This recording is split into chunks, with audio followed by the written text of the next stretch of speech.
No country has ever attacked every other country. And that's what China has done. Those are pretty powerful words, what you just said right there. Beijing has really worked very hard to prevent us from learning what's going on. What is the level of accountability to them that all the other countries can come out and say, listen, you cost us a lot of money? The Communist Party of China and the World Health Organization helped spread this coronavirus around the world. How could they not know about it? I mean, they're a World Health Organization. They've got doctors. What is the motive between World Health Organization protecting China? That's what I'm curious about. We need to get China out of the UN, out of the World Trade Organization, out of the World Health Organization, and just start to isolate it. We're relying on them on pharma. We're relying on them on a lot of different things. I mean, it's sickened hundreds of thousands of people around the world, and it is not done with us yet. That is not a conspiracy theory. This is horrific.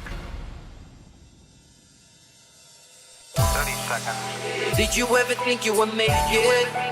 I feel I'm so close, I could taste sweet victory. I know this life meant for me. Yeah, why would you bet on Goliath when we got Bet David? Valuetainment, giving values contagious. This world of entrepreneurs, we get no value to haters. How they run, homie, look what I become. I'm the one.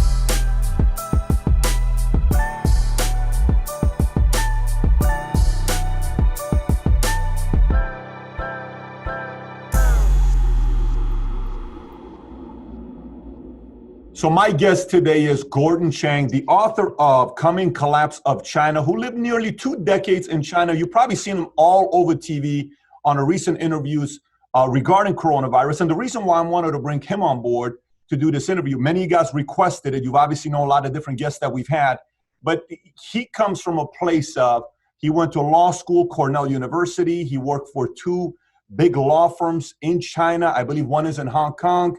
And he has a lot of different experience. So his perspective is going to be from a different standpoint. And he happens to be half Chinese. His father is from China. And so I'm looking forward to going into it with him. So Gordon, thank you so much for making the time to being a guest with us here on Valuetainment. Oh, well, thank you so much, Patrick.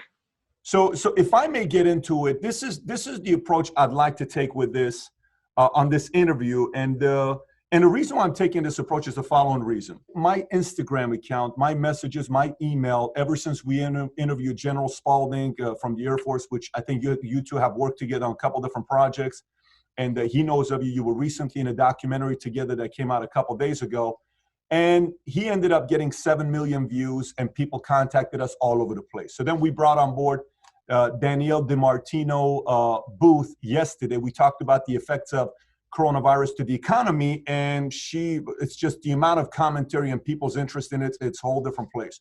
But also at the same time, a lot of interviews on YouTube, on Vimeo, all over social media have gone viral, whether it's, Joe Rogan did it with Michael Osterhold, or to David Icke with Brian Rose from London Real. That's gone all over the place, and the video has been taken down from YouTube, from Vimeo, from a lot of different platforms. Or General Spalding, or Dr. Shiva, or Fauci, or a lot of names. Obviously, people are curious. The direction I want to go with this is the following. I would like to bring up all of these different conspiracy theories that are coming up, and for you to say, nope, there's no truth behind that. Yes, there is some credibility behind that. So you can either tell us 0 credibility behind it, maybe 50%, and that is not a conspiracy. That is an accurate statement. So if you don't mind us going through that direction, I think the viewers would like to see it from a person that's a lawyer, Cornell University, who's lived in China for 2 decades and has been over here. Maybe you're going to give us a different perspective. Are you okay with that? Terrific. Okay, so let's get right into it. So first of all, is coronavirus real? Does it exist? Well, it certainly exists. I mean, it's sickened hundreds of thousands of people around the world, and it is not done with us yet. We tend to think that because it is a coronavirus that it will disappear in the summer. But we also know that this bug likes hot weather. So we're just going to have to wait and see, because it is surprising us day by day. Okay, so yes, it is real. Number 2, is it a natural virus that came from the wet market where it's not man-made, it's natural, that kind of happened? Or is it man-made, intentionally made to use as a bio-warfare chemical to go against an enemy? Well, so far, the science says that it is a natural. that it is there. It wasn't spliced. There have been a couple papers which have talked about it being engineered, but those papers have not received general acceptance in the scientific community. The one thing, though, that's really important, Patrick, is that Beijing has done its best to hinder foreign virologists and epidemiologists from going into Wuhan, the epicenter, and studying this. The World Health Organization sent a team into China. They were there for maybe about 2 weeks, but they were only in Wuhan for 2 days, February 20th and 21st. They only were able to send part of the team. And really, they did not have the opportunity to study the virus itself. I think these were more or less sort of like get-to-know-you meetings. So Beijing has really worked very hard to prevent us from learning what's going on. And because of that, of course, we got to say most everything is on the table, but we have been able to study this bug because it's gotten out beyond China's borders. And so far, it looks like it is a natural coronavirus. It looks like it is a natural coronavirus, or it's man-made? No, it is not man-made from most of the science that we have seen so far. Not every scientist will agree with that conclusion, but until somebody comes up with a striking discovery, the consensus is that this is not man-made. Okay, fair. So, by the way, that's interesting for you to say that, because there's a lot of people that are saying it is man-made and it is intentional. That leads me to the next question. How much of what is going on right now is due to a president like Donald Trump, whose entire career has been based on the art of the deal, to be able to negotiate and strong arm his opponent based on the kind of leverage he has? So he decided to go against the biggest opponent of U.S., which happens to be China, and he used every single leverage, knowing how much business China does with U.S., knowing how much import we do from there, relying on U.S. economy. So the more and more tariffs he put, China said, if this is the kind of a game you want to play, China's always been a kind of a person that they don't fight like you head on. They typically fight by using, whether it's proxies or, oh, we didn't do it, our hands weren't touching that, that's not on us. How much of it has to do with them using coronavirus as a method to retaliate to Donald Trump's approach of negotiation? Yeah, I don't think that this is about Donald Trump at all. There's a lot that we can say about the origin of the virus, and maybe we should circle back because a lot of people say, well, because this probably wasn't engineered, it was just sort of like naturally occurring. It jumped to humans at that wet market in Wuhan. Well, maybe so, but there's a lot of science that says that it wasn't, Patrick. It didn't come from there because there are a number of initial patients who had no contact with that wet market. And although if you go back 2 weeks, people were saying, the idea this came from a lab was conspiratorial, this could very well have been the release of a natural virus from one of those two labs that people have been talking about. One of those two labs near Wuhan is the Wuhan Institute of Virology. It's a P4 biosafety lab. That's the highest level of safety. China has told us that they stored 1,500 varieties of coronavirus in that lab. And so a lot of people are saying, well, this is an accidental release. This gets to a number of different points that eventually I will answer your question. But look at what happened. This has been, a bug which has ravaged China, and China's leaders have known that. What they have done, though, is really striking. So, for instance, they knew about this in Beijing sometime, maybe first week of December, probably in November. In November, the second week of December, maybe the third week, leaders in Beijing knew that this could be transmitted from one human to the next, because doctors in Wuhan knew that by at least the second week of December. But China's leaders didn't actually admit this to the world until January 20th. And there's a time gap there. Now, just sort of sitting on that information would have been highly irresponsible, but it's much worse than that.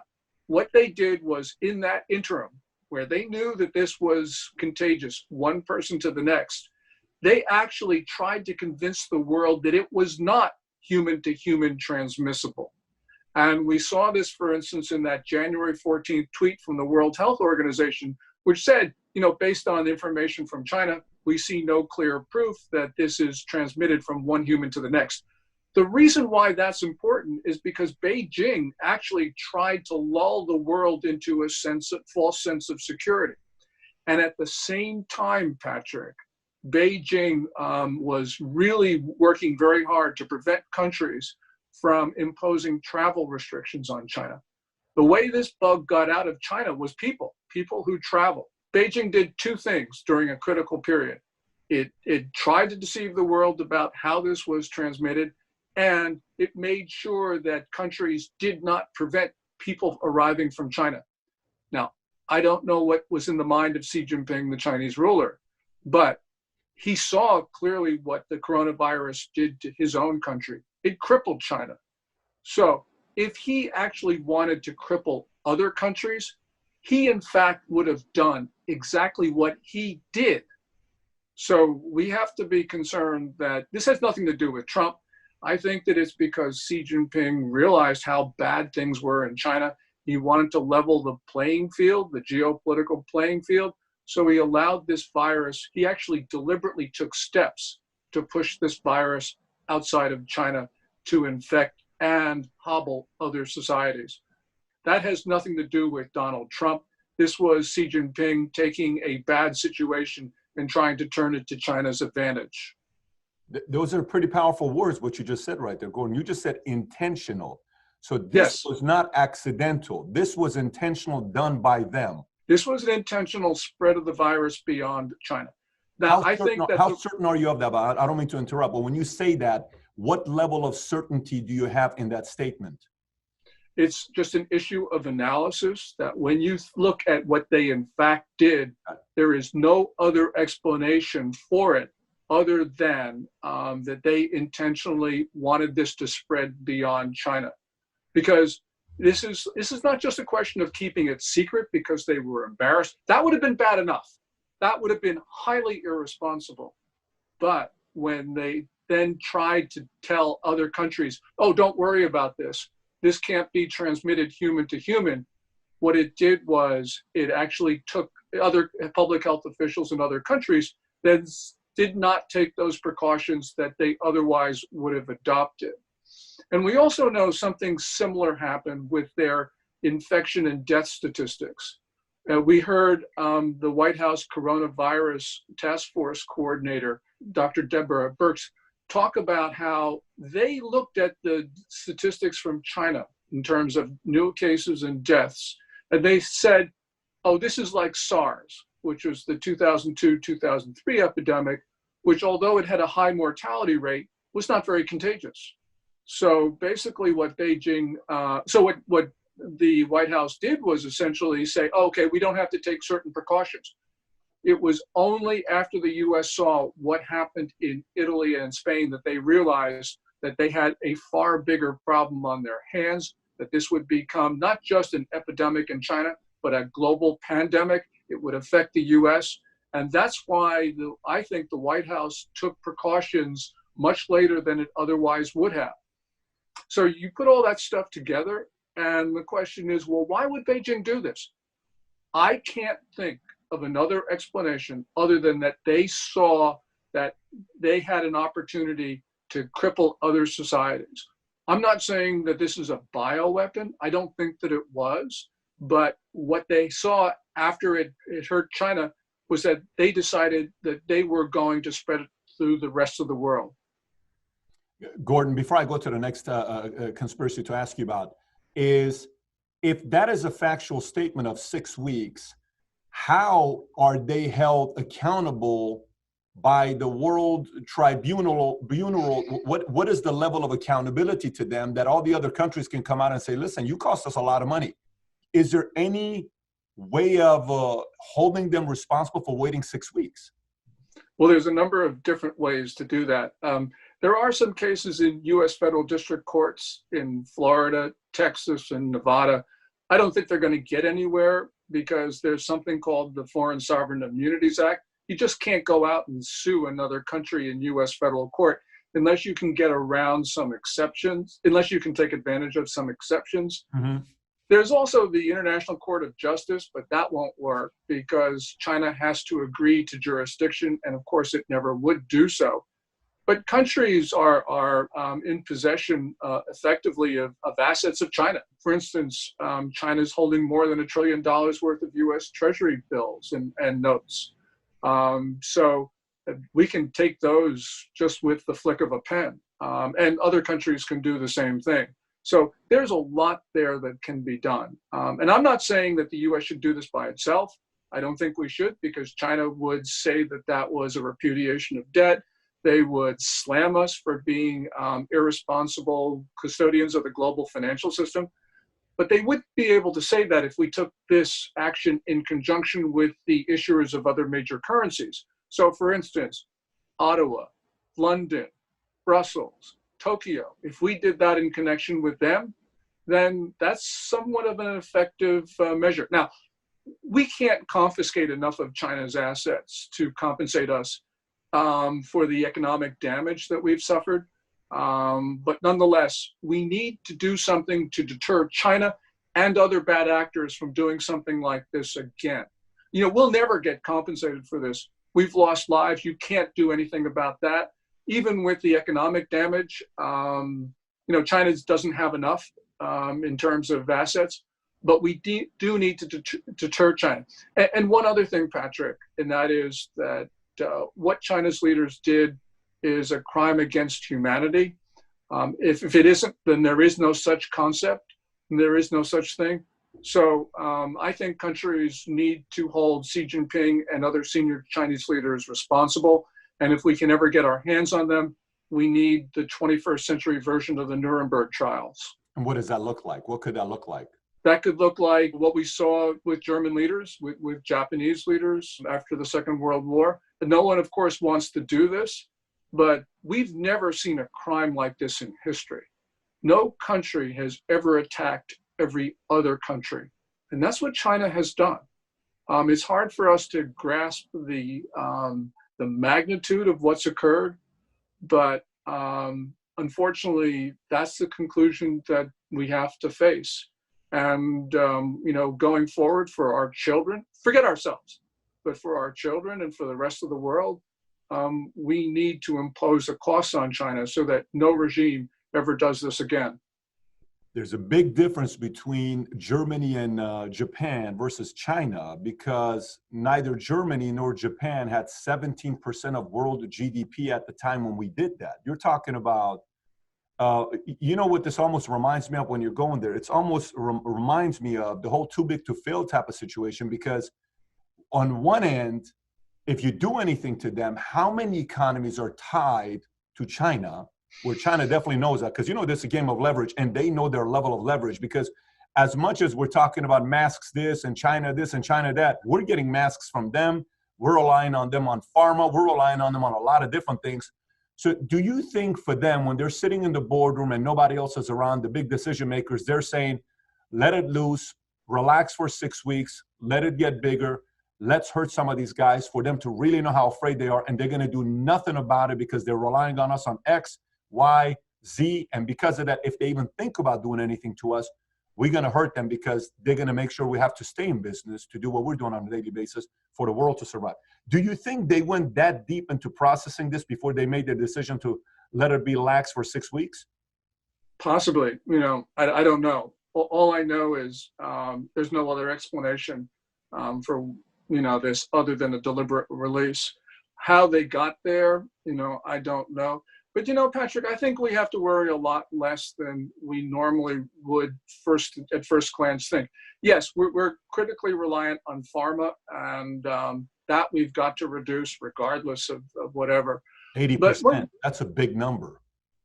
It is a big number, but we can do it because they are not the world's only producer of active pharmaceutical ingredients. And, you know, it'll be hard, but eventually we've got to do this anyway. But the one thing that we always think about, we think, oh, China's the engine of global growth, and so therefore the world is reliant on it. That's not true. China is not an engine of global growth. Yes, they've got a lot of growth, but they're not the engine. Because to be an engine of global growth, a country has got to buy the goods and services of other countries to create growth elsewhere. And what China has done through predatory trade policies and through the theft of intellectual property has taken growth from other countries. So yes, countries have relations with China. Australia, for instance, sells them a lot of iron ore, but that iron ore is put into products that end up, in the shelves of Europe and the United States. So I think that essentially Australia will be selling to India or Vietnam or someplace else for sale to the US. These global supply chains, if they are forced, will readjust. And they're already doing that anyway for a number of reasons. Xi Jinping has been pushing companies out of China. Also, President Trump's so-called trade war has been pulling companies out of China. I think that process will accelerate. Because of the coronavirus epidemic, we are going to reduce our reliance on China as a producer of pharmaceuticals and obviously medical protective equipment. So these things are going to happen anyway, but I think that they're certainly going to be accelerated, and they should be accelerated. I don't think they're the engine. Obviously, I know U.S. is 100% the engine. There's no question about that. I'm 100% capitalist. We escaped Iran to go to Germany refugee camp to come here because this is the American dream. Nobody wakes up and says the Chinese dream. They say the American dream. It's only one kind of a dream. But 1.6 billion is a lot of people, and when you can produce things for nothing by a communistic government ran on a, wink, wink, capitalistic economy controlled by national, so it concerns me to know 17%, and it concerns me to know how many countries are relying on them. But that's fine. Let's continue. I'm sure we're going to come back to this topic again. Next conspiracy. The death toll, okay, the death toll. You're hearing some people talk about the fact that, look, 99% of people that died in Italy, the number one cause wasn't coronavirus. They were there for another case and they had other health symptoms, which they had gone to the hospital before, but it happened to be that they also got coronavirus because maybe their immune system wasn't that strong, so they caught something. So then the hospital had to put it that the reason for the person dying was coronavirus, and that spikes up the numbers and it scares the hell out of everybody around the world. How much credibility do you put on the topic of the fact that people who have died, they didn't all necessarily die due to coronavirus? It could have been other reasons. Yeah, I'm sure that in certain cases, coronavirus was only a contributing factor. I'm also sure that a number of people who have died, they weren't getting autopsies, especially in an emergency situation. They could have had coronavirus and are not counted as coronavirus cases. Counting of cases in an epidemic where there's a medical emergency, society on the verge of collapse, statistical accuracy is probably not at the top of the list of priorities of a government in that case. And, we know, for instance, in Wuhan, that was, authorities there were being overwhelmed.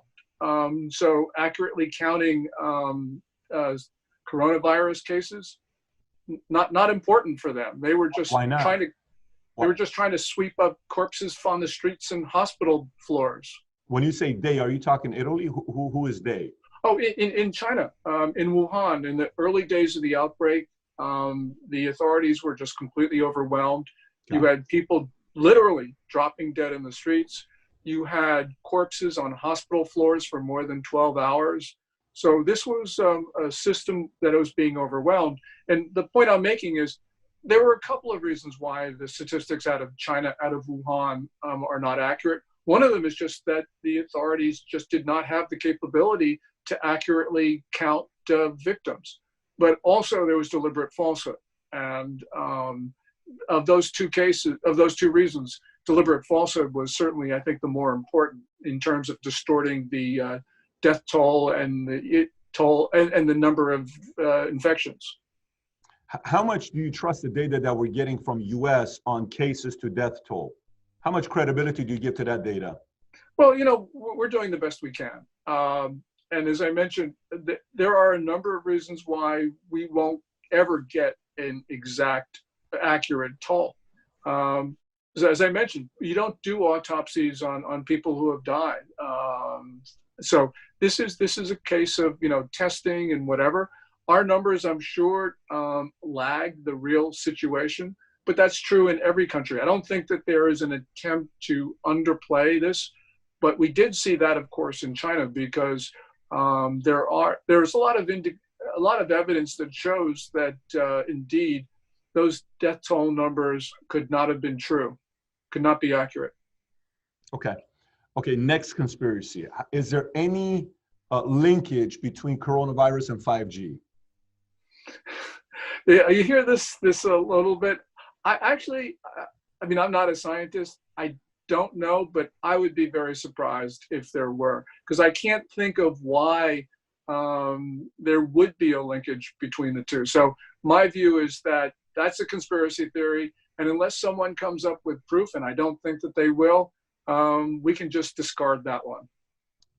Who would be the right person to talk to about that, by the way? That's not politically connected to an organization that's funded by the government or some big name that's funding it behind closed doors that the guy's not going to tell the truth. Who'd be the right person to talk to about that? You know, I don't know. I mean, you have to find basically someone who was an epidemiologist, a virologist, and also an expert in telecommunications. And I don't think such people exist. And by the way, you'd have to find someone who wasn't working for a telecom company, who wasn't working for, exactly. You know, that person, you know, I'd love to have that person, but no.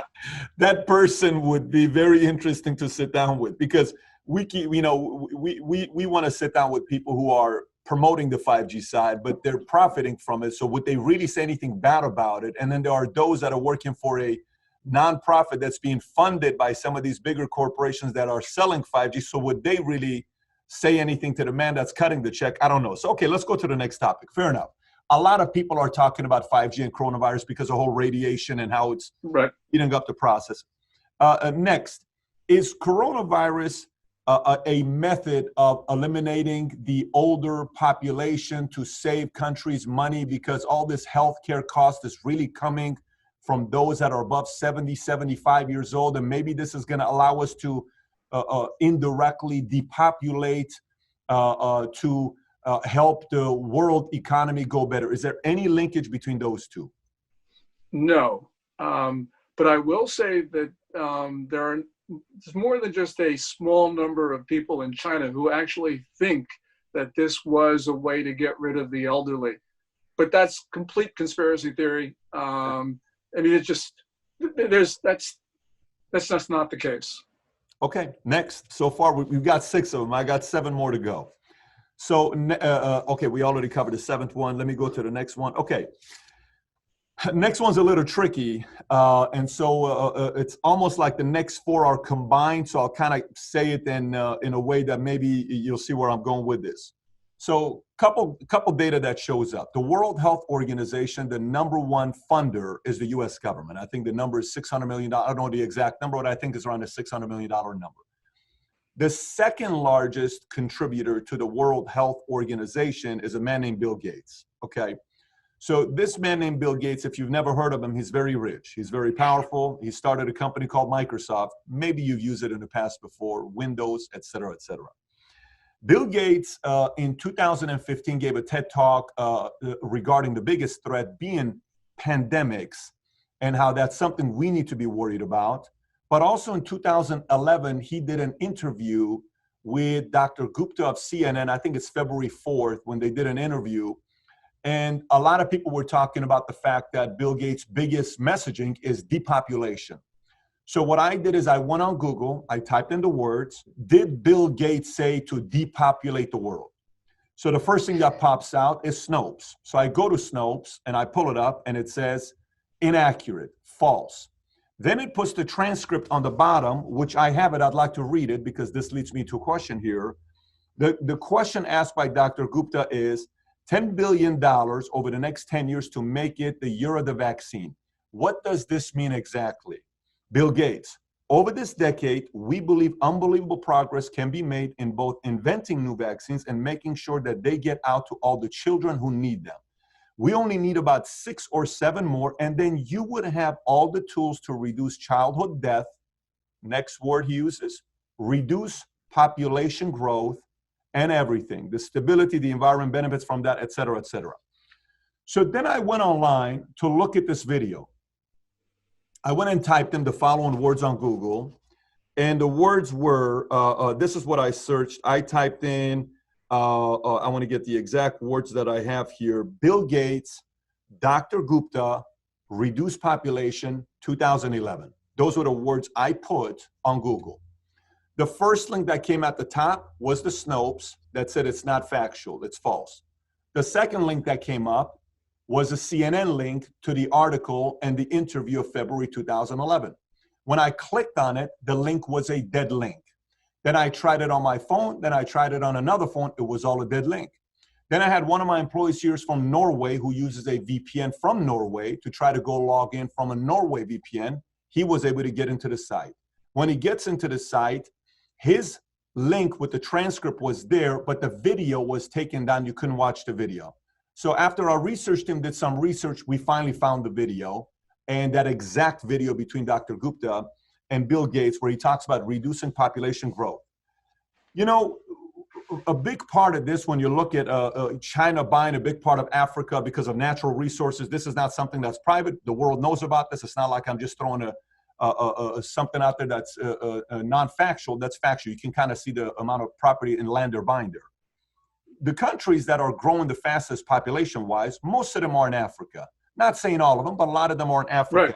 7.6% growth, Syria, 4.3%. In US, I think it's at 1.38, some number, 1.08 to 1.38.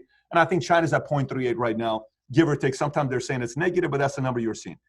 How much do you buy into the idea that Bill Gates and the vaccines and the pandemics, this was all orchestrated by the powerful people who are kind of preparing for this to come up to introduce a vaccine to the world? It's almost like, here's the problem, the Hegelian dialectic. This is the problem. Blame Johnny. I have the solution. I am the hero. How much of it is that, or do you think that's a conspiracy theory? Yeah, I don't think Bill Gates is trying to reduce population by, and I can't quite think of the word, but I don't think that Bill Gates is out to kill people or whatever. Bill Gates probably believes that there should be fewer humans, and he would like to improve human health. But that doesn't mean that he's trying to improve human health and vaccines to sort of reduce the overall number of people. I mean, I would disagree with him on certain things, but I don't think he's malevolent. Okay, so zero credibility there on your end with that. Zero. Zero. Okay, so let's cross that one out. Okay, next, the World Health Organization. You keep hearing about Tedros Adhanom, and you're seeing a lot of friendliness with him and China.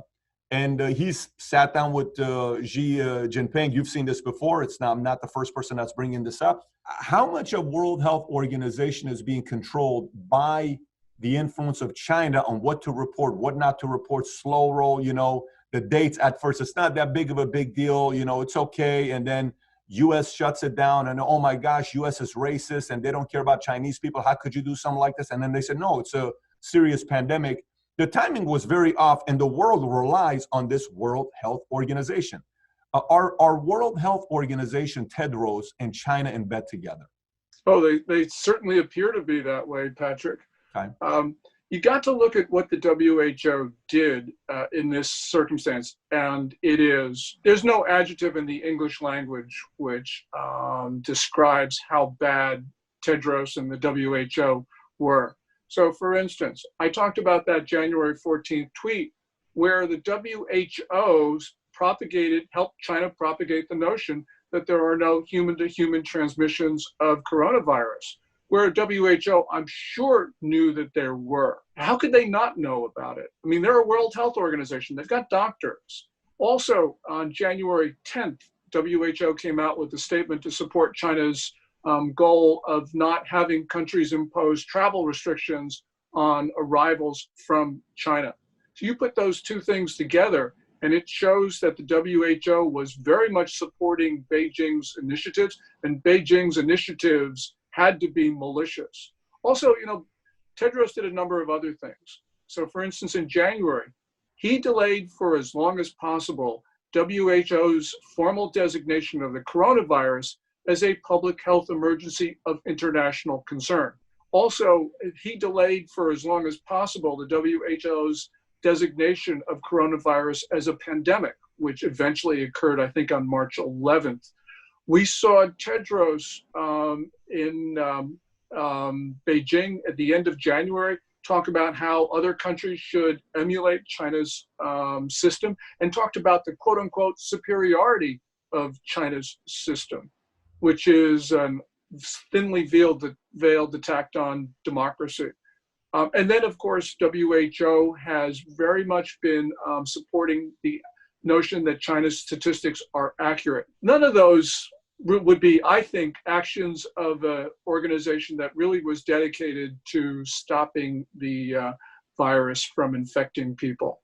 So you put that together, the one thing you can say is that if you took the Communist Party of China and the World Health Organization, together they're responsible for this, taking this, which should have just been a local outbreak in Wuhan or maybe even Hubei province, and making it, first of all, a nationwide epidemic in China, plus also a global pandemic. None of those last two things would have occurred had not these two organizations, Communist Party and WHO, acted together.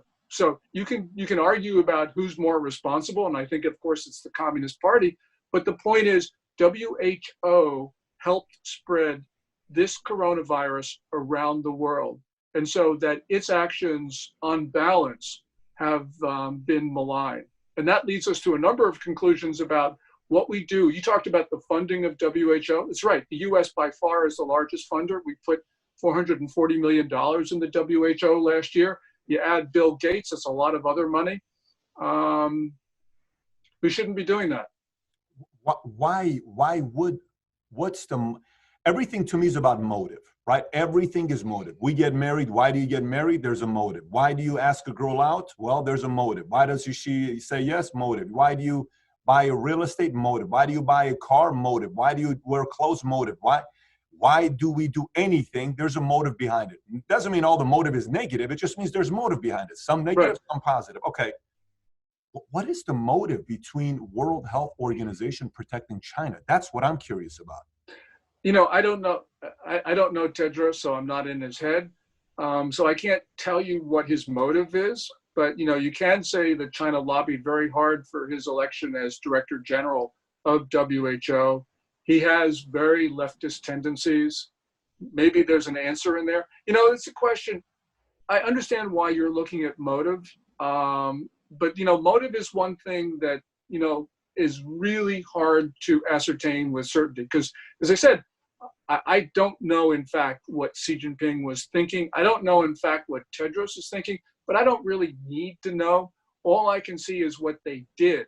And that's really where we can see the crimes of that they've committed. So I don't know motive, but as I said, I don't care. Yeah, only reason I ask is because if somebody's working closely with Tedros, and let's just say they're in a meeting and there are 40, 50 of them, and they're on the inside and they know the decisions that were made, there's no way in the world Tedros is the only one that's making a decision. I trust there's another 20, 30, 40 people that are in the know of why the decisions were made. Somebody in that group has to be furious because someone in their life, they lost somebody or it affected somebody, or they were affected because their elderly parents were relying on a retirement plan. Now they have to work harder, or one of their relatives lost a bit. Someone has to be furious on the inside with Tedros to be able to come out and say, listen, I don't think you're doing a good job. Just like this 37-year-old doctor out of Wuhan who came out and was a whistleblower to China and said, we're not doing the right thing. He ended up passing away. He disappeared. I don't know what you call that. But the only reason I'm asking motive is because I do believe everybody at some level has a certain level of decency to say, I just don't think we're doing the right thing, man. We got to do something about this. And well, you know, especially Bruce, at this magnitude, this is not a small thing here. This is a very big thing here. Someone has to come out and say what really happened. Well, you know, Bruce Aylward, who is, you know, generally been described as the number 2 in WHO, his formal title is Senior Advisor to the Director General. a couple days ago, he came out with an interview where he said, it was very important for us at an early stage of the outbreak to be able to study this. So we needed China's cooperation, which is really what his message was. So I suppose you could say that for some people, the WHO, they were saying, well, we got to be nice to China, to butter them up so they'll allow us to go to Wuhan and study it. But, as we just talked about, WHO, they stiff-armed WHO in Wuhan. So whatever the motive was, and that's really— What do you mean? You just said WHO stiff-armed WHO? No, China stiff-armed WHO, okay. preventing them from an adequate opportunity to study the virus. I suppose, one could say that maybe that was what they were thinking, but, it's very, very difficult to discern motive. What we have to do is look at what they did and what they should have known at the time that they committed certain acts. And that leads to very dark conclusions about not only China, but about the WHO. One of the most annoying things that my dad did to me is hold me accountable. I hated it. I couldn't stand it. When I was in the Army, I couldn't stand being held accountable to formation, and you got to get in at 4 o'clock and you got to run and you got to report. Accountability is very annoying. But accountability also builds leaders, and accountability builds trust. One of the things that seems very common here that's missing is accountability. It concerns me when I even brought it up to you earlier. I said, how should China be held accountable at the, world tribunal? And you're like, well, it's not real. We have to figure out a way to get past this. And you said we need to maybe go back to what, Nuremberg and Japan and, Germany, all that stuff. But if there is no accountability, why wouldn't I do it again? If there's no consequences, why wouldn't I? It's like, it's a slap in the hand. It's like, hey, okay, I no problem. You're okay if I do this again. I'm going to do it again and again and again because you need me. So where does accountability come into play here? Yeah, well, that's absolutely right. And that's why I said we need to impose some costs, because if we don't do that, they'll do this again. And I suppose the one thing that will happen, and this is something that is within our power to do, is that countries are going to start isolating China. For decades, for 5 decades, countries have tried to integrate China into the international system. They thought it was a positive good. And because of that, they overlooked a lot of irresponsible and dangerous conduct on the part of Beijing, because they wanted to encourage, to entice China so that it would enmesh itself in the, rules, norms, conventions, treaties. But, it hasn't worked. And what we're seeing is, I think, people starting to understand that China is not reformable. And if China's not reformable, that leads to the conclusion that we need to get China out of the UN, out of the World Trade Organization, out of the World Health Organization, and just start to isolate it. And I know people don't want to do that, but you got to remember, we always think, China should be moving on the right path. If you look at what China did in the SARS epidemic of 2002, 2003, it was really awful. But as awful as it was, its behavior in the coronavirus epidemic of 2019 to 2020 it's been much, much worse than it was. And so we've got to understand that our idea of engaging China just has not worked. And we got to try something else. And I'm not saying, I can't hold my hand over my heart and saying that isolating China will be any better. I think it will, and that's a long conversation in and of itself. But we have to say that what we have been doing has not worked. It's encouraged China to be more belligerent, more provocative, more hostile, more dangerous. So we've got to do something else. I agree. And it has to be some strong measures. It can't be light, it has to be some real measures for them to know you can't keep doing this. Okay. So the next one here for you, this one's going to be probably a 5-second answer for you, and we'll move on with this one. But some people wanted me to ask, so I'm asking this for you. And does this have anything to do with so many powerful people that were linked to Epstein and Clinton and what happened there, to the point where it's a full-on distraction and it has something to do with China, or you give it zero credibility? Zero.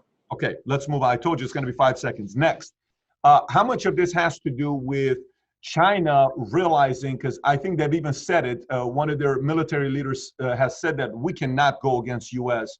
when it comes down to power of military. They'll crush us. We don't have that kind of a military that U.S. has, there's no way in the world we can compete with them.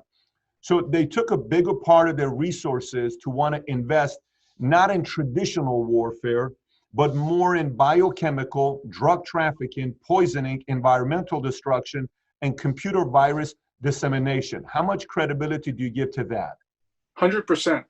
100%. Look, all we have to do is listen to what Chinese leaders have said themselves. Chinese military officers have talked about this, and we have seen what China has done.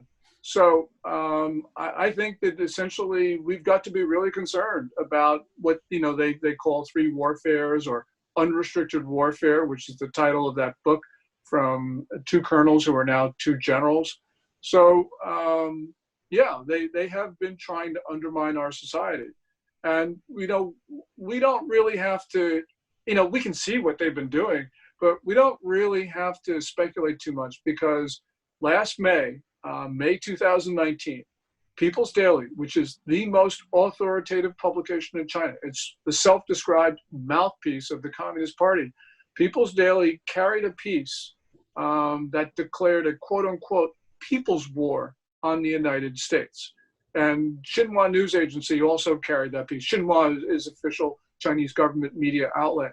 So, they declared a people's war. I mean, how clear do we want them to be? We say that they're not transparent, but as, people have said, they telegraph their punches. And that's exactly what they did in this time. We live in a democracy. We may not like our congressman, our senator, our governor, or our president, but we know that they're legitimate because they were elected. In China, and so we don't have propaganda.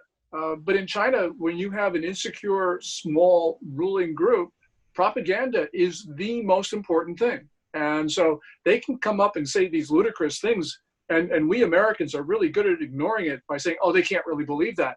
But yeah, they really believe it. And they propagate these narratives because they believe it's absolutely critical to the survival of the regime. We Americans ignored everything that Osama bin Laden said and did in the 1990s. We should not be ignoring what those who are hostile to us are saying. And so we should be paying attention to what the Chinese have been saying. And it is really belligerent. Why? Okay, so I'll follow up with a question on that. I'll go to the next one here. Why does it feel like, whether it's the media, whether it's many of these politicians, or even some of the folks who are billionaires from New York or elsewhere, why does it seem like there's a underlying level of discomfort with putting too much blame on China and holding them accountable and almost protecting them, saying, that's not nice, you don't talk to them like that, these are good people, why would you do that? Why is there such a movement going on? And it's very subtle. You almost can't catch it if you don't pay attention to it that way. Why is that going on? Why do you think? Well, here again, we're dealing with other people's intentions. But my guess is a couple things. First of all, we live in a highly partisan atmosphere right now. And so people are just using whatever they can to club President Trump. So that's, I think, part of it. Also because there are elements in American society that have gotten really rich off of China. And so they don't want that to change. So you got people on Wall Street, you got people in boardrooms, chambers of commerce. They see much more in common with their fellows in China than they do with other Americans. So there's an elitism, which, it's typified, of course, at Davos. So I think that that's part of it as well. But, it's really dangerous, Patrick, because what we've got right now is we have a common enemy. That enemy means us harm, and that enemy is attacking us. And whether we like him or not, we've only got one president until January 2021. And that means that we're going to have to rally behind President Trump. We're going to have to unify because we've got to protect ourselves, because our republic is at risk. We tend to think of America as powerful, but if you look around America today, we've got Americans dying. We've got an economy at a standstill in many locations. We've got a society that is paralyzed. And we have a common enemy, China. So we Americans have got to wise up and realize there's some pretty dangerous folks out there. And if we don't get together, we're going to lose the American experiment. I agree. Question for you on the next conspiracy. How much of this is the media sensationalizing, over sensationalizing the credibility of coronavirus to hurt the economy and lengthen this process, the longer it hurts the economy, to eventually lead to President Trump not getting reelected? Is there any credibility to that? I don't do domestic politics, but the media is the media. They will sensationalize things, and all parts of the media will, of course, tend to do that. I think most members in the media are responsible, but there is that sort of tendency to say this is brand new or whatever. But this is we're dealing with something which creates fear, and that is always going to magnify whatever irresponsible tendencies there are in human beings. So we have fear for a real reason. That is that this is a dangerous pathogen. And until we understand it, I don't get too concerned about overreaction to it. I'm much more concerned about the underreaction. Now, we may be able to undo some of the measures that we have taken to beat the virus. I mean, and people who are much smarter than I am will be able to talk about that. But nonetheless, until we can see a way out of this, we've got to be very concerned, because this bug is highly transmissible and it's also lethal. And it's not just what happened in our society. Take a look at Italy. Take a look at Spain. Take a look at China. Take a look at South Korea. All of these societies have gone through crises, and we've got to be concerned what might happen next. Are we, next one here, are we potentially at the beginning of a World War III being created? And if not, will the next World War III be looking similar to what we're currently going through, meaning it being a bio-warfare type of a thing that we'll be dealing with? That's very possible. As we started out with your first conspiracy theory, I don't think this was a bioweapon. But, and a lot of people, you go back 6 weeks ago, you go back maybe last week, and people would say, oh, look, bioweapons, they aren't really practical, why have one? Well, what we have seen is this coronavirus, probably not a bioweapon, but what it's done is it has paralyzed societies. And I'm sure that China and other countries have seen what a biological agent can do. So this wasn't even a weapon in all probability, but look what it did to the United States. We have, we have a Nimitz-class carrier, the Theodore Roosevelt, now sitting in Guam, taken out of action because some sailors on it have coronavirus. I think the Chinese have recognized that because they talk about it in their propaganda. We have a biological weapons convention. The United States is a party to it. China's a party to it. But unfortunately, there are no inspection regimes in that convention. And we have got to make sure that it does, because right now we have seen the power of a biological weapon. Not a I'm not saying coronavirus is a biological weapon, but this is what could be what the world's future bioweapons look like. Just a simple virus. If an evil empire is watching this, there's a few of them. One of them is north of South Korea. If some evil empires are watching this, this is leaving a lot of strategies for other countries to want to use this as a potential method in the future. Forget about just being China. This is like, sure. It's almost as if, the TV show when it first came out, was it not Cops? Was it not America's Most Wanted? What was the one that would show how people were committing the crimes? In a way, they were teaching people how to become criminals. Non-criminals were saying, well, that's a pretty good way of going and robbing a bank. Very creative. Oh, CSI. CSI, yeah. So this is one of those things that's teaching a lot of people what is potential to go out there and do. Here's another exactly. Here's another conspiracy theory. Tell me if this is a conspiracy or it's 100% factual. Does China have 1 million to 3 million people at concentration camps in China over there? That is not a conspiracy theory. They are detention facilities in what China calls Xinjiang, which is the northwestern part of China. The local inhabitants say it's not China, that it is a separate republic called East Turkestan. But there are detention facilities there. We don't know the exact number of people in those facilities, but the lower estimates are 1 million, and the upper estimates are what you mentioned, 3 million. And these are, they fit the definition of concentration camps.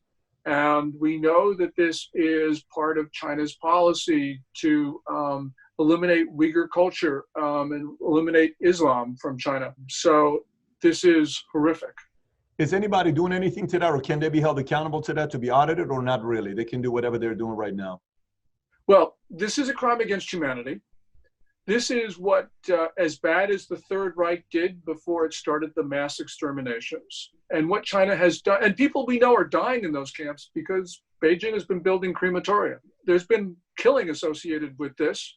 It just hasn't been the march you into a gas chamber type of killing.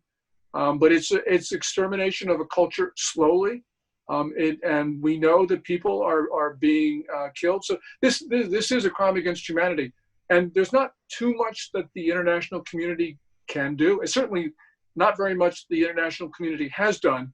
But Secretary of State Pompeo, to his great credit, has talked about this. And at some point, this is one of those things where by itself, it's not going to get the international community to move. But when in conjunction with, the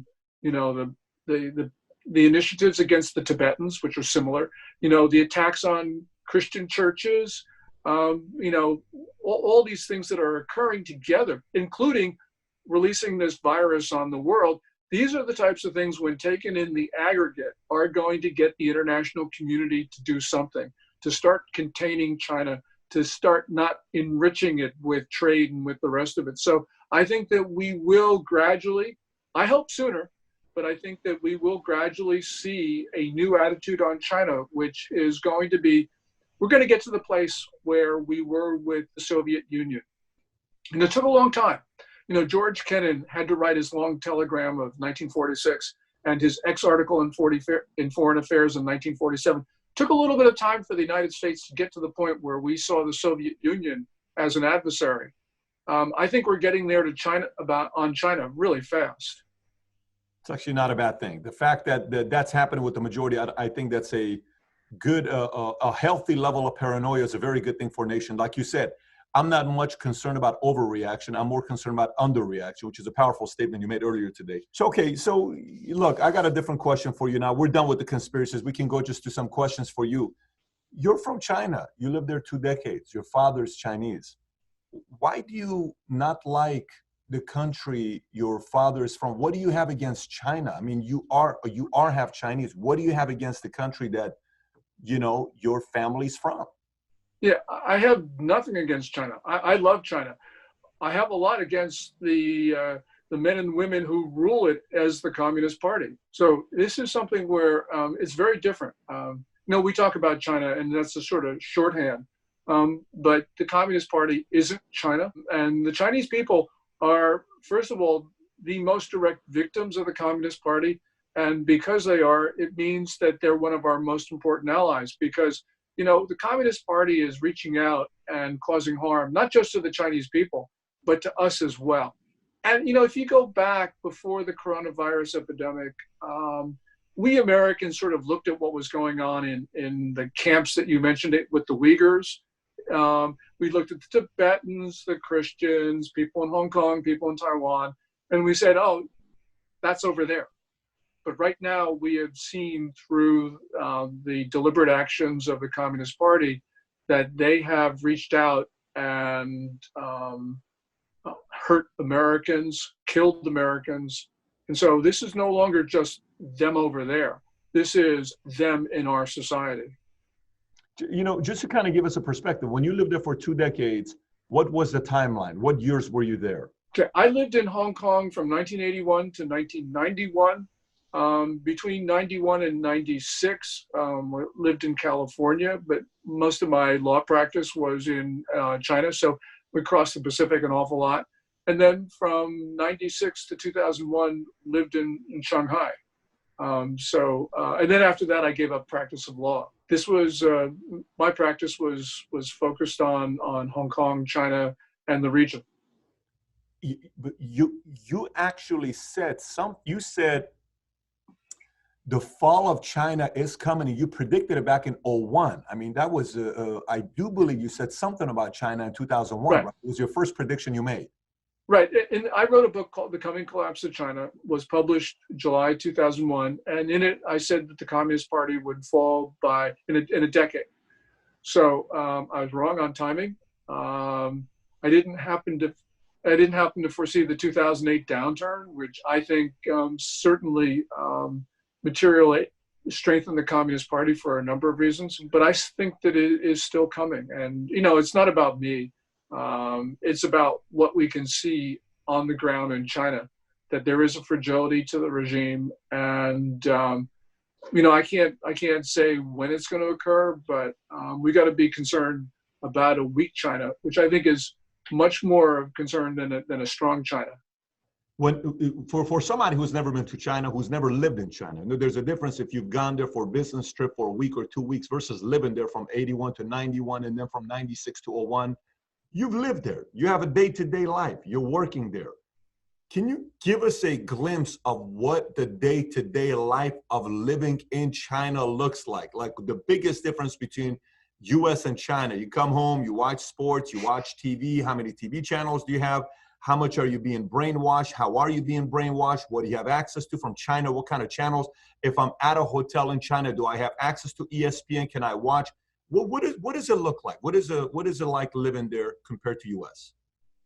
Well, when we lived there, there really of course it was different. The US was more prosperous, more developed.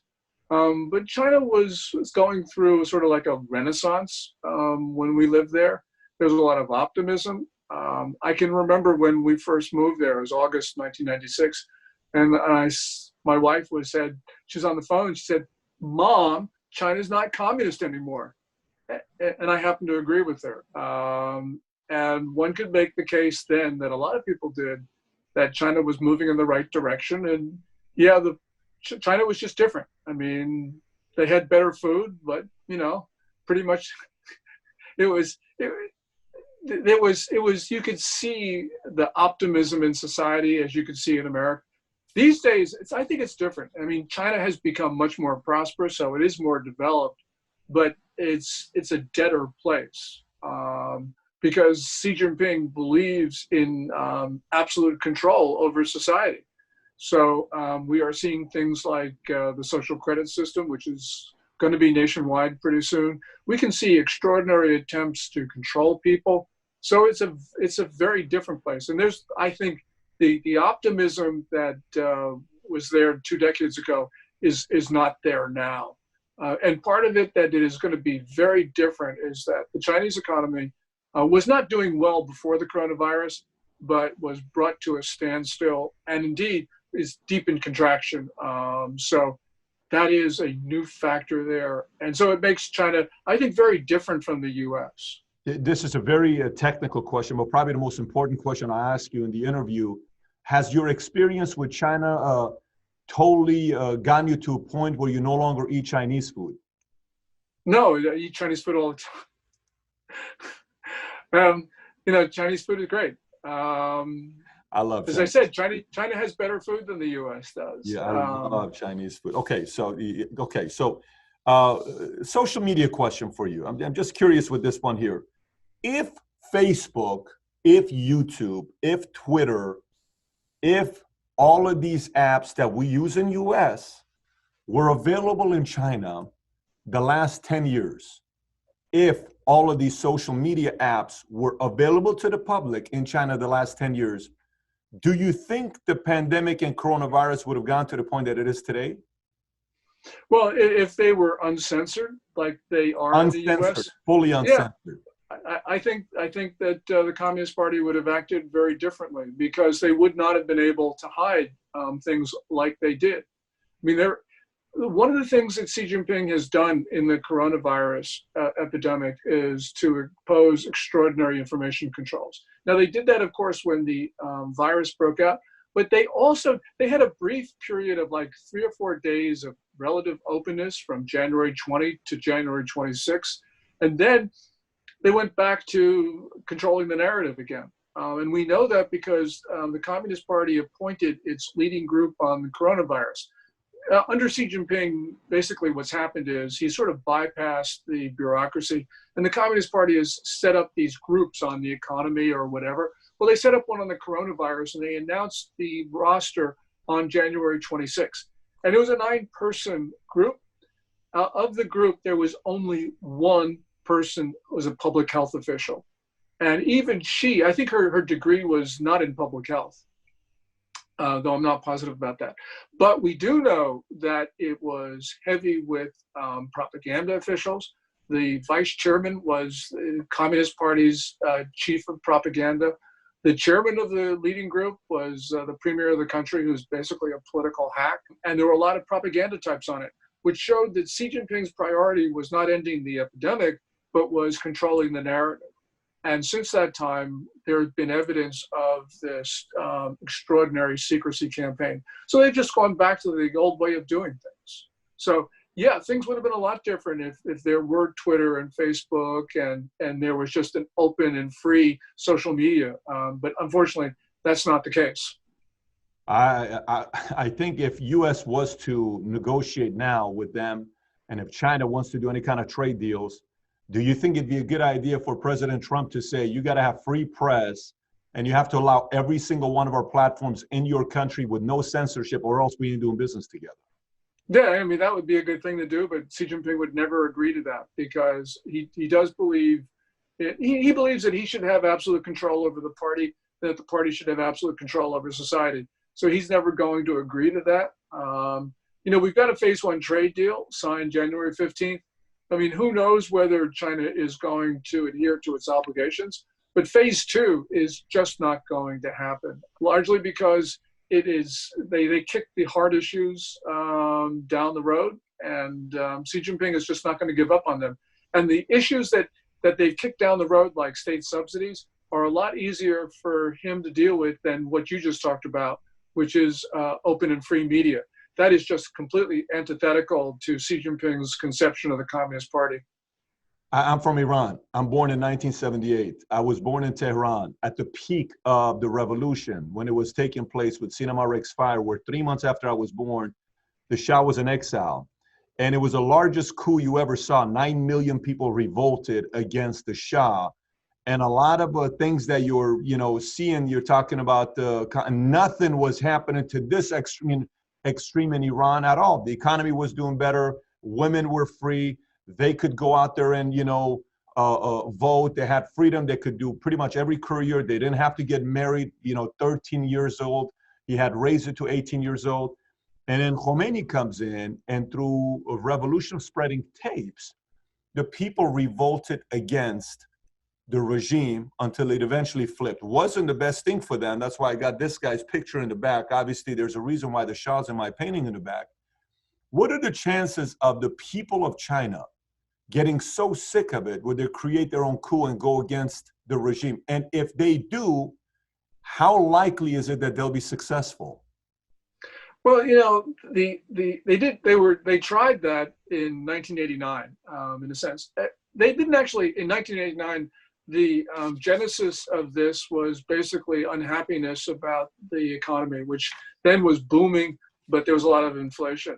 But what happened is, through Communist Party hard-headedness, people then started talking about the big issues, about democracy, about freedoms. And that's when, we saw, not only in Beijing, but in 370 other cities in China, people took to the streets. Right now, we are seeing some really interesting trends and developments. So, for instance, you were talking about the death of Dr. Li Wenlong, who was one of the Wuhan 8. When he died, there was white-hot sentiment throughout social media in China. People were they started that hashtag, I want freedom of speech. And also they started to adopt as their anthem that politically impactful song from Les Miserables, Do You Hear the People Sing? And that was a clear message to Xi Jinping, especially because the kids in Hong Kong had adopted that as a protest against China. So it was unmistakable what people in China were saying. Now, there have been a lot of times where people in China have gotten really upset at the Communist Party, and that anger for one way or another has melted away. But what's different now, Patrick, is that you've got an economy which is basically collapsed. If there were to be, isn't it perfect timing though? What you're saying right now, when the economy collapses, it's the best time to do it.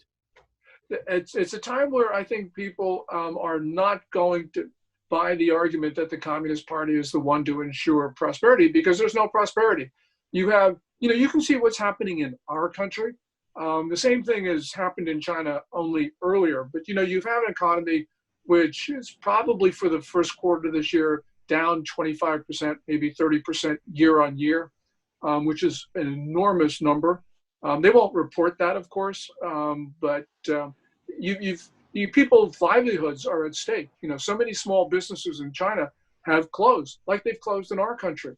So this is sort of like the tinder for an explosion. Whether it happens or not, I can't say at this time. But people in China have been talking about, quote unquote, China's Chernobyl.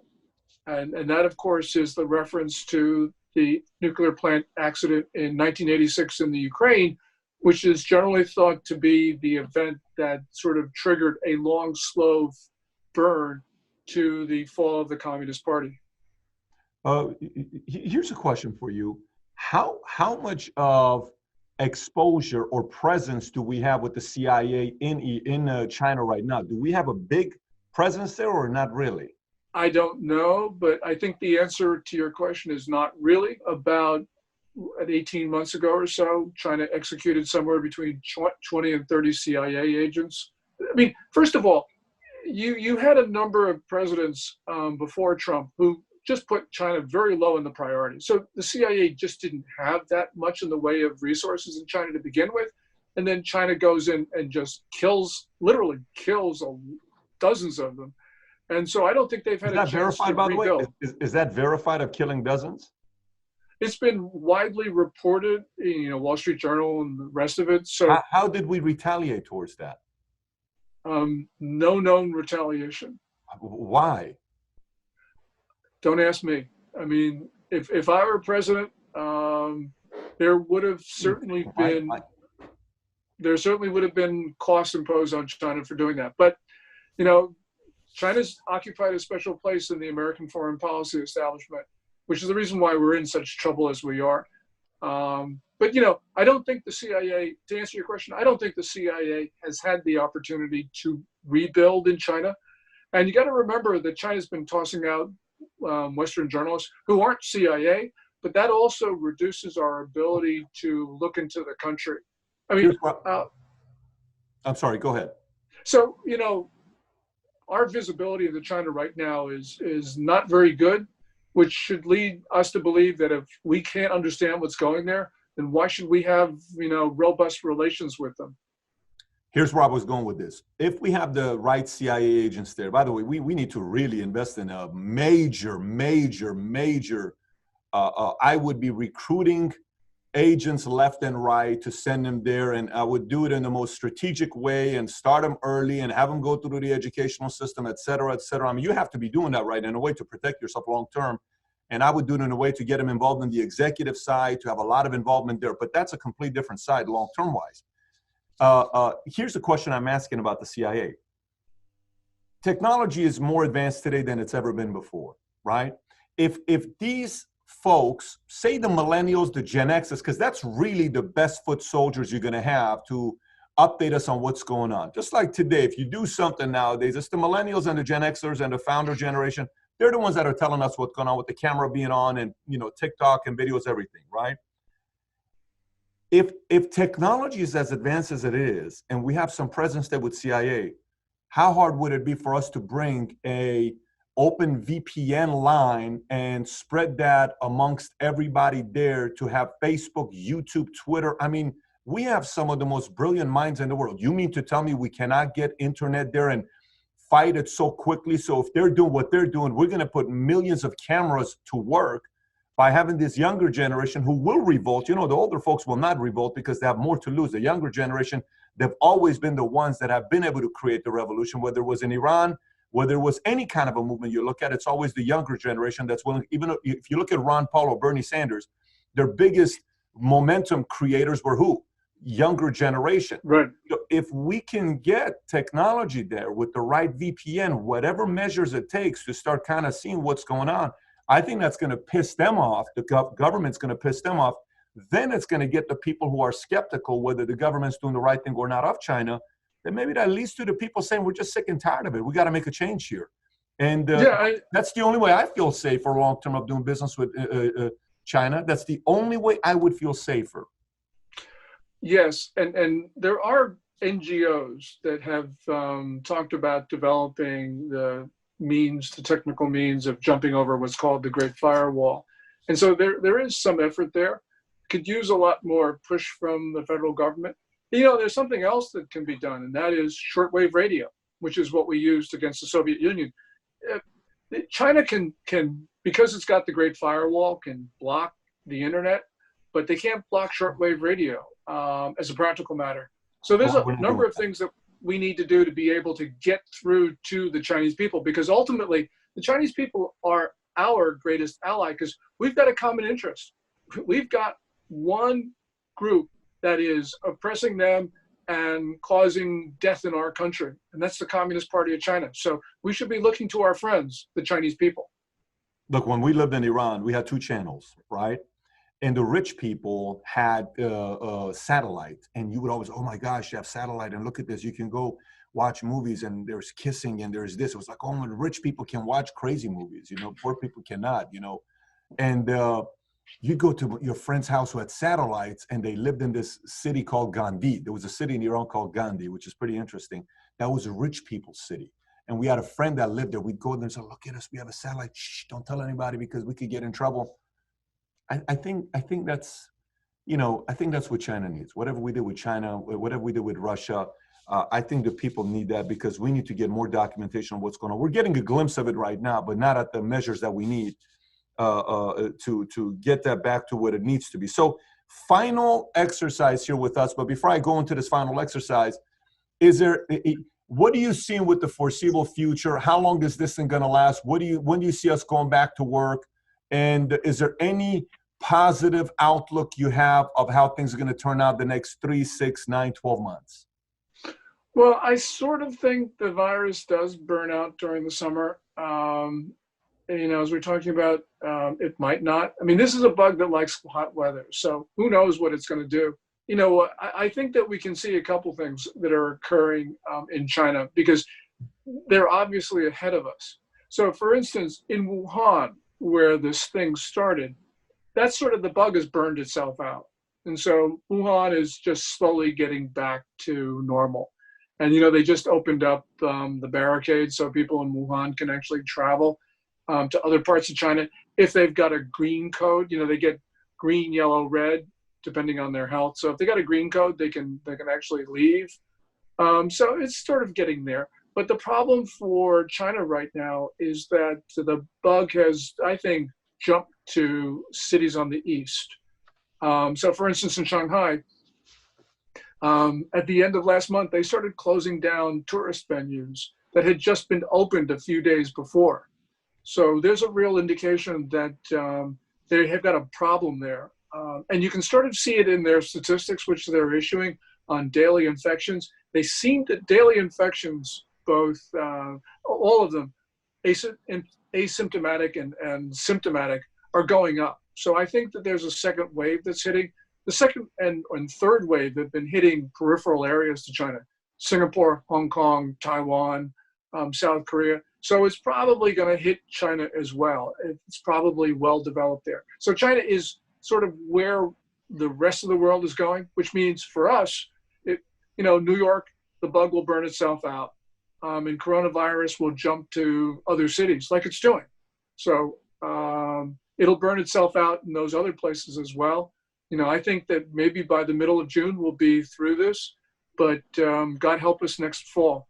That was your attempt at giving a motivational speech, which maybe you need to listen to a little bit more Tony Robbins to pick up some abilities on how he does it. I don't know. Maybe you need to kind of work on that. So, by the way, just something for you to be thinking of. Don't let your wife discourage you from thinking about the comedy side, because let the jokes come out. Don't let her convince you not to let the jokes come out. Okay, last part here. I'll give you some names and give me the first word that you think about. Whatever word that you think about, give me the first word. We call this a speed round. Bill Gates. Oh, too much money. Elon Musk. Too much idiocy. Idiocy? Yeah, I mean, the early Elon Musk, great man, going into space, Tesla. I think that's terrific. The problem, though, is that I think fame has gone to his head, and it was typified what we saw 2-3 months ago with that dance he did in China. I mean, that just shows you that I think he's gone too far.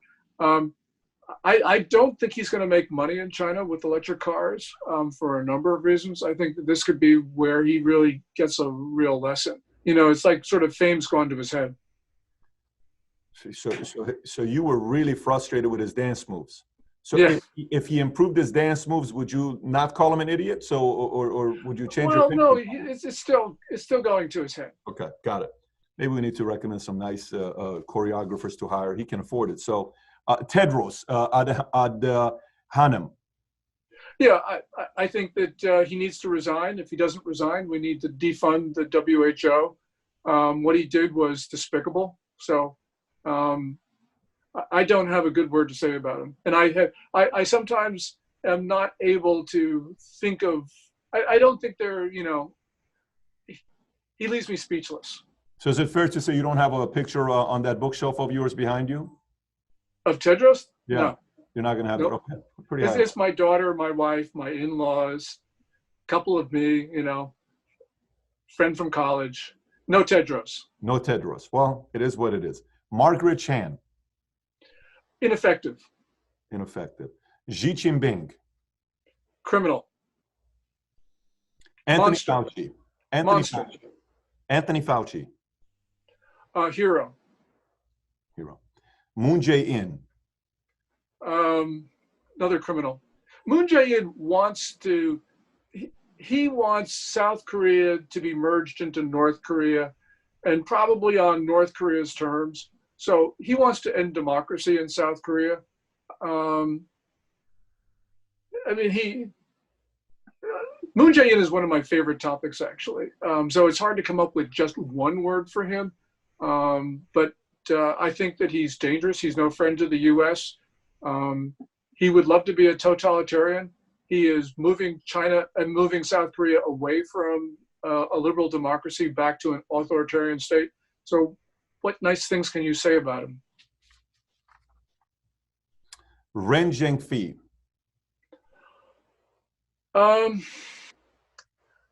Liar. I mean, he keeps on saying, Huawei would never spy for Communist Party. Well, I got news for you. The 2017 National Intelligence Law of China requires every Chinese national, every Chinese entity to spy if demanded. And besides, in the Communist Party's top-down system, you can't resist a demand from the Communist Party. Ren himself is a member of the party. I put him into the basket of dangerous individuals. Last but not least, Li Wenliang. Hero. Clearly hero. And he sacrificed his life to try, he went to everyone talking about the disease. He did that at great personal risk to himself.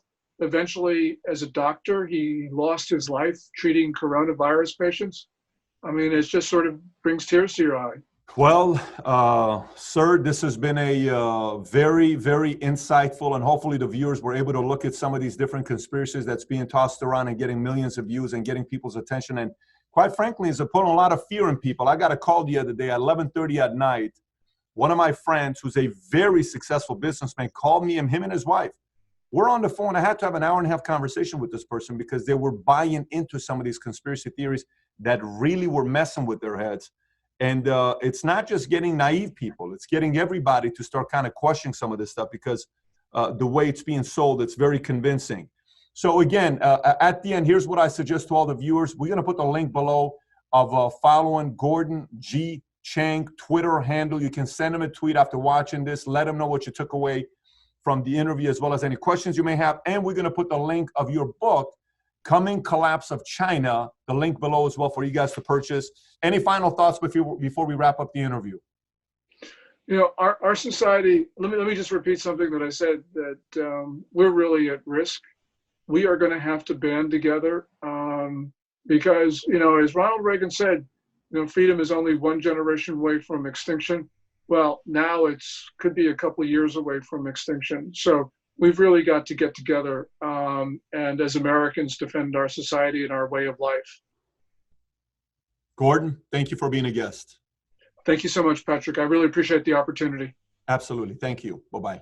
So look, with all these conspiracy theories, you kept asking me, Pat, do you believe this stuff? Now it's on you to process it for yourself. This man, Gordon Chang, seems like a reasonable person. He doesn't seem like he's sensationalizing either one. You can process it and comment below which one did you believe in, which one of them do you still have your own doubts.